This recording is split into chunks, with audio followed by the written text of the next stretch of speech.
Hello friend, DT কোচিংয়ে সকলকে স্বাগত। আবারও একটি ভালো খবর রয়েছে। যারা ডাব্লিউবি এসএসসি এসএলএসটির ফর্ম ফিল আপ করেছো এবং তার প্রস্তুতি নিচ্ছ, সেই সমস্ত ছাত্রছাত্রীদের জন্য আবারও একটি ফর্ম ফিল আপ করার দুর্দান্ত সুযোগ এসেছে। আমরা এই সংক্রান্ত বিষয় নিয়ে আজ এই ভিডিওতে আলোচনা করব। তাহলে চলো শুরু করি আজকের আলোচনা। আমরা এখন আছি the West Bengal college service কমিশনের অফিসিয়াল ওয়েবসাইটে। ওয়েবসাইটটি হলো wbcsconline.in।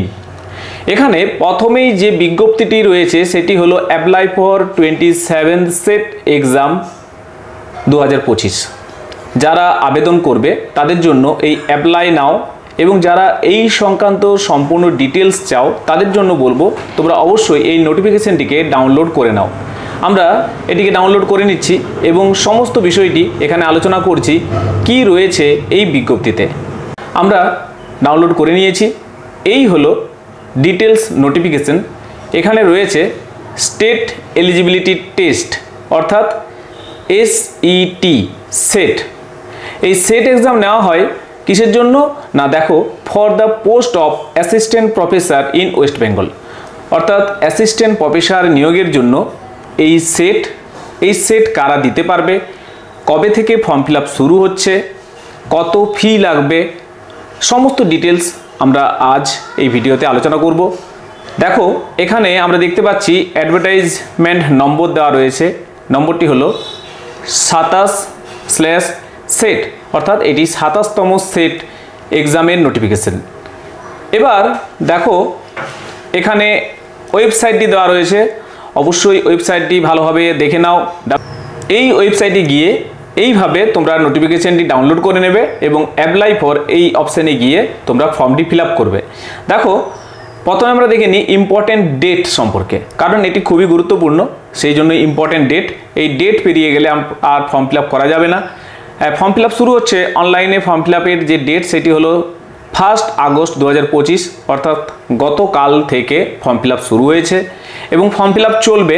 লাস্ট ডেট রয়েছে 31 আগস্ট রাত 12টা পর্যন্ত এই ফর্ম ফিল আপ চলবে। এবং যদি কোনো রকম কারো ফর্ম ফিল আপ করতে গিয়ে প্রবলেম থাকে, অর্থাৎ কিছু ভুল থাকে, সেই ভুল সংশোধনের জন্য একটা এডিটিং ডেট দেওয়া হচ্ছে, সেটা হলো 9 সেপ্টেম্বর থেকে 11 সেপ্টেম্বর, এবং এক্সাম হবে 14 ডিসেম্বর 2025 সানডে। এই দিন এক্সাম হবে। তাহলে এই গুরুত্বপূর্ণ ডেটগুলো প্রত্যেকেই খেয়াল রাখবে। এরপর আমরা দেখে নিই কারা আবেদন করতে পারবে। এলিজিবিলিটি ক্রাইটেরিয়া কি রয়েছে। দেখো, সেটের ফর্ম ফিল আপের জন্য অবশ্যই মাস্টার ডিগ্রিতে তোমাদের নম্বর থাকতে হবে 55%, অর্থাৎ মাস্টার্সে 55% নাম্বার থাকতে হবে। কারা ছাড় পাবে না, যারা OBC, SC, ST, EWS এই সমস্ত ক্যান্ডিডেটরা 5% নাম্বারে ছাড় রয়েছে তাদের, অর্থাৎ তাদের 50% নাম্বার থাকলেই তারা আবেদন করতে পারবে। অর্থাৎ যাদের নাম্বার মাস্টার ডিগ্রিতে 50% রয়েছে, যারা ক্যাটাগরি ক্যান্ডিডেট, তারা অবশ্যই অ্যাপ্লাই করতে পারবে। আর জেনারেল ক্যান্ডিডেট যারা, তাদের অবশ্যই 55% নাম্বার থাকতে হবে। তাহলে যারা আবেদন করবে তারা অবশ্যই নিচে কমেন্টে জানাও কারা আবেদন করবে। আমরা আরও ডিটেলস জানিয়ে দিই। দেখো, এজ লিমিট এখানে জানিয়ে দেওয়া হচ্ছে নো আপার এজ লিমিট, অর্থাৎ কোনো আপার এজ লিমিট কিন্তু থাকছে না, অর্থাৎ কোনো ঊর্ধ্বসীমা বয়সের নেই, প্রত্যেকেই একরকম আবেদন করতে পারবে। এরপর আরও বেশ কিছু গুরুত্বপূর্ণ তথ্যের মধ্যে জানিয়ে দিই ফি কী রকম লাগবে। জেনারেল ক্যান্ডিডেট 1400, OBC 700 এবং SC, ST, PWD 350 ফি ধার্য করা হয়েছে। এরপর আর যে সমস্ত তথ্য জানতে হবে তার মধ্যে এক্সাম সম্পর্কিত যে তথ্য, আমরা পূর্বেই জানি যে 14 ডিসেম্বর সানডে এক্সাম হবে। এই এক্সাম কিভাবে হয় না, সেটের এক্সাম দুটো পেপারে পরীক্ষা হয়, ফার্স্ট পেপার এবং সেকেন্ড পেপার। ফার্স্ট পেপার 100 নাম্বারের জন্য, সেকেন্ড পেপার 200 নাম্বারের জন্য। ফার্স্ট পেপার 100 নাম্বারের জন্য প্রশ্ন থাকে 50টি, MCQ টাইপের প্রশ্ন। এটা কিন্তু অনলাইনে হয় না, এটা যেরকম তোমরা এসএসসি পরীক্ষার জন্য প্রিপারেশন নিচ্ছ তোমরা জানো, ঠিক ওই এসএসসি পরীক্ষার মতোই ওই মার্কশিটে এক্সাম দিতে হয়। 50টি প্রশ্ন, প্রত্যেকটি প্রশ্নের মান হচ্ছে 2, কোনো নেগেটিভ মার্কিং থাকে না। আর এই ফার্স্ট পেপার হচ্ছে জেনারেল পেপার। এই জেনারেল পেপারের যে বিষয়গুলো, সেই বিষয়গুলো নিয়ে ভালোভাবে প্রস্তুতি নেবে এবং তারপর তোমরা এটা 1 ঘন্টার মধ্যে তোমাদেরকে এই পরীক্ষাটা দিতে হবে। এটার সময় শুরু হবে 10:30 থেকে 11:30, তারপর 30 মিনিটের জন্য একটা বিরতি থাকবে। আবার 12টা থেকে সেকেন্ড পেপার, অর্থাৎ তোমার মেন যে সাবজেক্ট, সেই মেন সাবজেক্টের এক্সাম হবে। এখানে 100টি প্রশ্ন থাকে এমসিকিউ, প্রশ্নের মান 2, অর্থাৎ টোটাল পরীক্ষা হবে 300 নাম্বারের জন্য।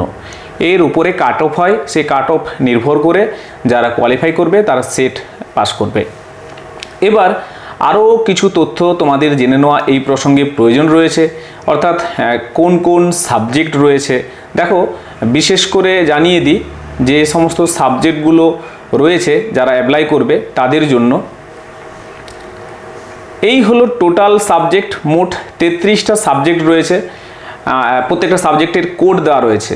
ইংলিশ 01, বেঙ্গলি 02, সংস্কৃত 03, হিন্দি 04, এইভাবে প্রত্যেকে তোমরা দেখে নেবে তোমাদের সাবজেক্ট এবং সেই সাবজেক্টের কোড এবং কোথায় এই এক্সামটা হবে ডিস্ট্রিক্ট কোড দেওয়া রয়েছে। সেই ডিস্ট্রিক্টগুলোতে এই সেট এক্সাম নেওয়া হবে।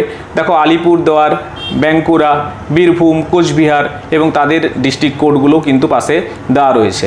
এইভাবে তুমি তোমার যে ডিস্ট্রিক্ট, সেই ডিস্ট্রিক্টের যে কোডটা দেখে নেবে ফর্ম ফিল আপের সময়, এগুলো কাজে লাগবে।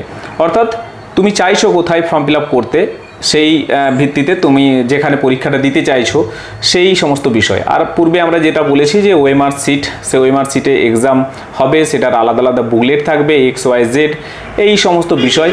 যারা এই সেট পরীক্ষা দেবে, আমাদের বাংলার ছাত্রছাত্রীদের জন্য বলবো, তোমরা যারা এই সেট পরীক্ষা দিতে চাইছো তোমরা অবশ্যই জানাও যে তোমরা কতজন সেট পরীক্ষা দিতে চাইছো। আমাদের সেই ছাত্রছাত্রীদের জন্য আমরা পরবর্তীতে বাংলার আলোচনা নিয়ে আসব।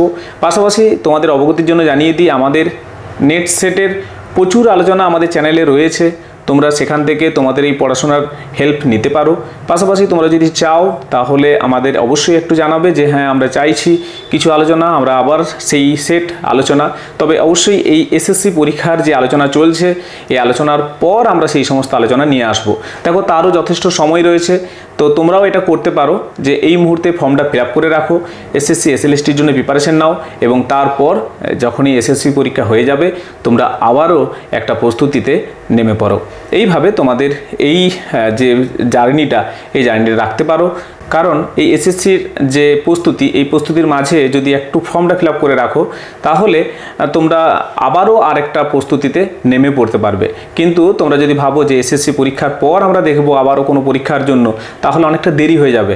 বলা যায় না, যদি কোনোভাবে কারো এসএসসি পরীক্ষা সেভাবে না হয়, অর্থাৎ খারাপ হয়, সেক্ষেত্রে তার একটা সুযোগ থাকছে। তবে অবশ্যই এই নাম্বার থাকতে হবে, অর্থাৎ এলিজিবিলিটি যে ক্রাইটেরিয়া, এগুলো অবশ্যই থাকতে হবে, তাহলে আবেদন করতে পারবে।